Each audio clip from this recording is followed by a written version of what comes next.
આગેવાને મને આવી રીતે યાદ કર્યું, છઠ્ઠીનું ધાવાને બધાને યાદ કરાવવાનું છે. પણ તમે બધા મજબૂત હશો તો થશે.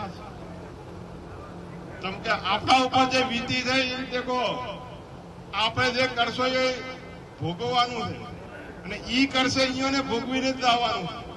એટલે જે કરવું એ કરવા જો, પણ એને આ બધો આ જન્મમાં આ જ અવતારમાં હિસાબ કિતાબ બધાનો થવાનો છે.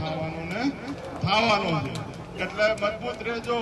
આ આપણી છેલ્લી પરીક્ષા છે ને આમાં જો અમે પાસ આપણે થઈ ગયા તો આપણને 2027 કોઈ રોકનારો નથી. આ ચૂંટણીમાં ભારતીય જનતા પાર્ટીને છઠ્ઠીનું ધાવણ યાદ કરી દઈશું. હવે એમને આપ બધાના માધ્યમથી મારે કહેવું છે કે એ લોકોને એમના વડવાઓએ વર્ષો સુધી વાવ ઉપર શાસન કરી ગરીબ પ્રજાની 10% વ્યાજે રૂપિયા આપી કેટલીય જમીનો બચાવી પાડી. હવે એ લોકોએ વિસ્તારને છઠ્ઠીનું ધાવણ તો વહેલું યાદ કરાયું.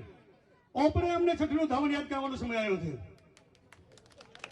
એટલે આપ બધાને બે હાથ જોડીને નમ્ર વિનંતી કરું છું કે આવનારી ચૂંટણીમાં 26 તારીખે ભારતીય જનતા પાર્ટીના ઉમેદવાર કમલના નિશાન ઉપર જંગી બહુમતીથી મતદાન કરી અને એ લોકોને એવો જવાબ આપો કે એમના પુરખાઓને ખબર પડે કે નાના આ મોટી સમાજ સામે પડવાથી શું પરિણામ મળે છે.